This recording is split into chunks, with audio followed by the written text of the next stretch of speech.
स्वाहा के बिना देवताओं को नहीं मिलता है भोजन। सृष्टि के आरंभ की बात है। उस समय ब्रह्मांड लोग यज्ञ में देवताओं के लिए जो हवनीय सामग्री अर्पित करते थे वे देवताओं तक नहीं पहुंच पाती थी।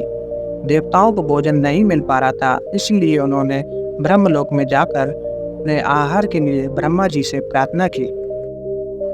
देवताओं की बात सुनकर ब्रह्मा जी ने भगवान श्री कृष्ण का ध्यान किया।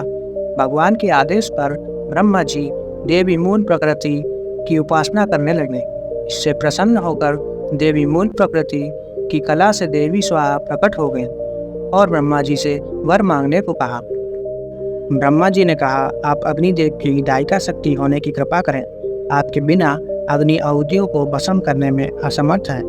आप अग्निदेव की गृहस्वामिनी बनकर लोक पर उपकार करें। ब्रह्मा जी की बात सुनकर भगवान श्री कृष्ण में अनुरक्त देवी स्वाहा उदास हो गई और बोली, पर ब्रह्मा श्री कृष्ण के अलावा संसार में जो कुछ भी है सब ब्रह्म है। तुम जगत की रक्षा करते हो। शंकर ने मृत्यु पर विजय प्राप्त की है। शेषनाग संपूर्ण विश्व को धारण करते हैं। गणेश सभी देवताओं में अग्र पूज्य हैं। यह सब उन भगवान श्री कृष्ण की उपासना का ही फल है। ये कहकर वे भगवान श्री कृष्ण को प्राप्त करने के लिए तपस्या करने चली गई और वर्षों तक एक पैर पर खड़ी होकर उन्होंने तप किया। उनकी तपस्या से प्रसन्न होकर भगवान श्री कृष्ण प्रकट हो गए।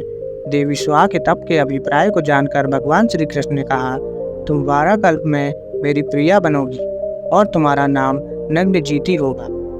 राजा नग्नजीत तुम्हारे पिता होंगे।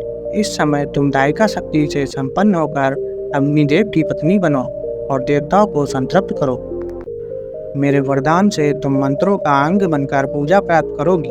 जब मानव मंत्र के अंत में तुम्हारे नाम का उच्चारण करके देवताओं के लिए हवन पदार्थ अर्पण करेंगे, वे देवताओं को सहज ही उपलब्ध हो जाएगा।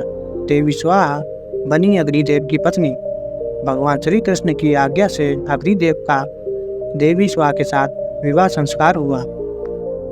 शक्ति और शक्तिमान के रूप में दोनों प्रतिष्ठित होकर जगत के कल्याण में लग गए। तब से ऋषि मुनि और ब्राह्मण मंत्रों के साथ स्वाहा का उच्चारण करके अग्नि में आहुति देने लगे और वह हव्य पदार्थ देवताओं को आहार रूप में प्राप्त होने लगा। जो मनुष्य स्वाहा युक्त मंत्र का उच्चारण करता है उसे मंत्र पढ़ने मात्र से ही सिद्धि प्राप्त हो जाती है। स्वाहाहीन मंत्र से किया हुआ हवन कोई फल नहीं